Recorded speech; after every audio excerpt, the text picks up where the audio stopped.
हरे कृष्णा। महाभारत के युद्ध में जब अर्जुन ने देखा कि उनके सामने पितामह भीष्म थे, उनके गुरु द्रोणाचार्य उपस्थित थे, तो अर्जुन हतोत्साहित हो गए। वो भ्रमित हो गए कि मैं कैसे युद्ध करूं मेरे गुरुजनों के साथ में। और इस अवस्था में उन्होंने मार्गदर्शन के लिए भगवान श्री कृष्ण का शरण लिया। तब भगवान कृष्ण उनको इस आत्मा का ज्ञान समझाते हैं।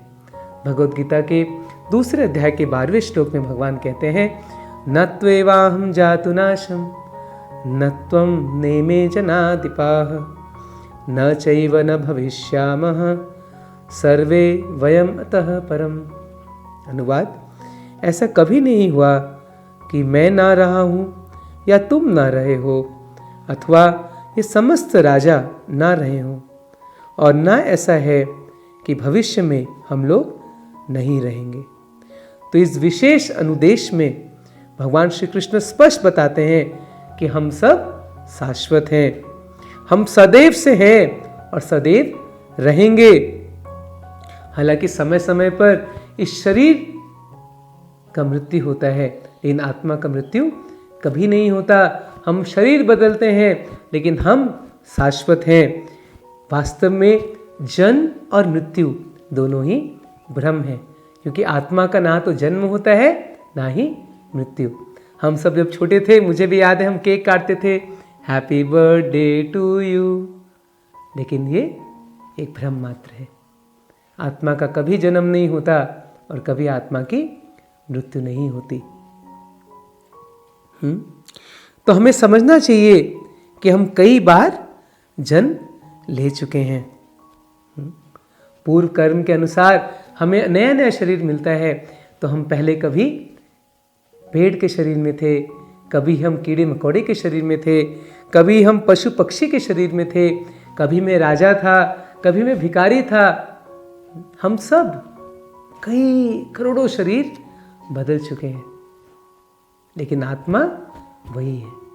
शरीर मात्र बदलता है। कभी हम पक्षी के रूप में आकाश में उड़ते थे, कभी हम कीड़े के शरीर में जमीन में रहते थे। हम सब ये सारे शरीर में रह चुके हैं। तो आत्मा कौन है? ये आत्मा क्या है? श्री कृष्ण एक और प्रसिद्ध श्लोक में भगवद गीता में कहते हैं, 15वें अध्याय के 7वें श्लोक में, ममैवंशु जीवलोके जीवभूत सनातनः मनसस्थानि इंद्रियाणि प्रकृतिस्थानि कर्षति। भगवान कहते हैं, इस बद्ध जगत में सारे जीव मेरे शाश्वत अंश हैं। बद्ध जीवन के कारण वे 6 इंद्रियों से घोर संघर्ष कर रहे हैं, जिनमें मन भी सम्मिलित है। तो हमें समझना चाहिए कि जीव और कृष्ण दोनों ही शाश्वत हैं। हम भगवान के अंश हैं। जैसे भगवान सच्चिदानंद हैं, हम भी सच्चिदानंद हैं। और हर एक प्राणी, छोटे से कीड़े से लेके हाथी से लेके मनुष्य, हम सब भगवान के संतान हैं। हम सब भगवान के अंश हैं। और भगवान में जो गुण पाए जाते हैं वो सभी गुण हम में भी पाए जाते हैं। बस अंतर एक है कि भगवान असीमित हैं और हम सूक्ष्म हैं। गुण वही है भगवान में, जैसे कई दिव्य गुण पाए जाते हैं, लेकिन भगवान में वो सारे गुण अनंत मात्रा में पाए जाते हैं, लेकिन हम में वही गुण बहुत छोटी मात्रा में पाए जाते हैं। श्रील प्रभुपाद जी उदाहरण देते हैं, समुद्र और समुद्र का एक बूंद। तो विशाल समुद्र में तो बहुत बड़ा होता है, लेकिन समुद्र का पानी नमकीन होता है, और एक बूंद अगर हम निकाल ले वो भी नमकीन होता है, लेकिन दोनों के मात्रा में बहुत अंतर है। उसी प्रकार हम भगवान के अंश हैं, हम भी दिव्य हैं, लेकिन हम में और भगवान में अंतर है। तो ये बहुत महत्वपूर्ण बात है कि हम दिव्य हैं, हम अल्पकालिक नहीं हैं, हम ये शरीर नहीं है, हम आत्मा है। ये बहुत ही महत्वपूर्ण ज्ञान है। ये महत्वपूर्ण संदेश आज के दिन आधुनिक विद्यालयों में या आधुनिक शिक्षा प्रणाली में नहीं सिखाया जाता। और इसका परिणाम क्या है कि हम सब शोषण कर रहे हैं, पृथ्वी का शोषण करते हैं, हम जो बाकी अन्य पशु पक्षी हैं, पेड़ हैं, उसका ध्यान नहीं रखते। इसके कारण हमारी जितनी निम्न योनियां हैं, जैसे पेड़ पौधे, जलचर, पहाड़, नदियाँ, ये सब नष्ट हो रही हैं। क्योंकि हम देख नहीं सकते कि जैसे हम भी जीवात्मा है, हमें भी शरीर मिला है, वैसे जितने प्राणी हैं वो सभी भगवान के अंश हैं।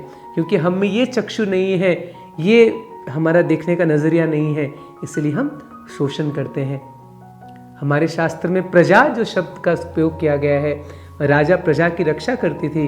प्रजा यानी जिसने जन्म लिया। तो हर एक पेड़ पौधे, पक्षी, जलचर, मनुष्य, ये सब प्रजा हैं। इनमें कोई अंतर नहीं है, सब भगवान के अंश हैं। सभी जीव परस्पर में संबंधित है। जब तक हम यह नहीं समझेंगे तब तक हम विश्व में शांति नहीं ला सकते। तो विश्व में शांति लाने का यही एकमात्र उपाय है जब हमको ये आत्मा का ज्ञान हो जाएगा। आइए अब हम एक और विषय वस्तु पे चर्चा करते हैं, आत्मा का पुनर्जन्म। वेदों में आत्मा को जीव भी कहा गया है, किंतु दूषित अवस्था में जीव एक भौतिक शरीर में कैद हो जाता है। यह शरीरधारी आत्मा लगातार एक शरीर से दूसरे शरीर में जाता रहता है। भगवान एक बहुत प्रसिद्ध श्लोक कहते हैं भगवत गीता में, देहिनोऽस्मिन् यथा देहे कौमारं यौवनं जरा तथा देहांतर प्राप्तिस् धीरस्तत्र न मुह्यति। भगवान कहते हैं जिस प्रकार शरीरधारी आत्मा इस वर्तमान शरीर में बाल्यावस्था से तरुणावस्था में और फिर वृद्धावस्था में निरंतर अग्रसर होता रहता है, उसी प्रकार मृत्यु होने पर आत्मा दूसरे शरीर में चला जाता है। धीर व्यक्ति ऐसे परिवर्तन से मोह को प्राप्त नहीं होते। शरीरधारी आत्मा इस वर्तमान शरीर में ही बाल्यावस्था से तरुणावस्था में और फिर वृद्धावस्था में निरंतर अग्रसर होता रहता है। देखिए, अब हमारे जीवन में भी देखिए, आपको याद होगा कभी हम छोटे से शिशु थे, कभी हम नर्सरी में जाया करते थे, स्कूल में जाते थे, खूब खेल कूद करते थे, फिर बड़े हुए, फिर हम पढ़ाई करने लगे, परीक्षा दिए, फिर युवावस्था में आए। इस तरह से इस जीवन में भी हमने कई शरीर बदला है। वो बचपन का शरीर कहाँ है, पूरा बदल चुका है। अभी कोई युवावस्था में है, कोई वृद्ध अवस्था में है। उस प्रकार इस जन्म में भी आत्मा एक शरीर से दूसरा शरीर में स्थानांतरित हो रहा है। यही इतना सुंदर उदाहरण भगवान सिखा रहे हैं, देहिनोऽस्मिन् यथा देहे कौमारं यौवनं जरा। हम कभी कुमार अवस्था में थे, कभी हम युवावस्था में थे, और मृत्यु के समय ये आत्मा उस शरीर को छोड़ के दूसरे शरीर में स्थानांतरित हो जाता है। तो इसीलिए जो बुद्धिमान व्यक्ति है वो इसलिए विचलित नहीं होते। इसलिए वो कहते हैं, हे अर्जुन, तुम चिंता मत करो और अपने गुरु पितामह जिसने तुम्हें बहुत प्रेम करते हो उनको तुम मारो। भगवान श्री कृष्ण कहते हैं, मेरे प्रिय मित्र, मृत्यु सत्य नहीं है, वो तो केवल एक भ्रम है। तो भगवान ये ज्ञान दे रहे हैं, जैसा कि आप चित्र में भी देख सकते हैं कि हम कैसे अलग अलग शरीर में हम स्थानांतरित होते जाते हैं। आत्मा का स्थानांतरण मनुष्य शरीर से निम्न शरीरों जैसे कि पेड़ पौधों, कीड़े मकोड़ा या किसी जानवर में भी हो सकता है। वास्तव में मृत्यु के समय हमें दूसरे शरीर में जाने के लिए मजबूर किया जाता है। प्रभुपाद जी एक बड़ा ही रोचक उदाहरण देते थे। आप में से कोई जेल गए हैं? आशा करते हैं ना गए हो आप में से कोई जेल। तो जब जेल जाते हैं तो क्या होता है कि हम एक कुछ कपड़े पहन के जाते हैं, लेकिन वहाँ के जो जेलर रहते हैं वो हमें मजबूर करते हैं कि हम वहीं का एक विशेष कपड़ा, एक यूनिफॉर्म पहने, और ये जो हम वस्त्र पहन के जाते हैं वो हमसे छीन लिया जाता है। ठीक उसी प्रकार इस भौतिक जगत में हमारी चेतना के अनुसार हमें विभिन्न प्रकार की शरीरों 84 लाख योनियों में रहने के लिए मजबूर किया जाता है। चाहे हमारी इच्छा हो या ना हो, हमारे कर्मों के अनुसार हमें एक विशेष शरीर प्राप्त होता है।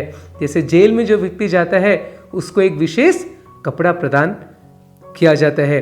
अतः जब शरीर का विनाश होता है तब उसका यह अर्थ नहीं कि व्यक्ति चला गया, उस व्यक्ति का अस्तित्व तो तब भी है। शरीरधारी आत्मा यह नहीं देख सकता, इसलिए वह शोक करता है। एक बुद्धिमान व्यक्ति देख सकता है, इसलिए वह शोक नहीं करता।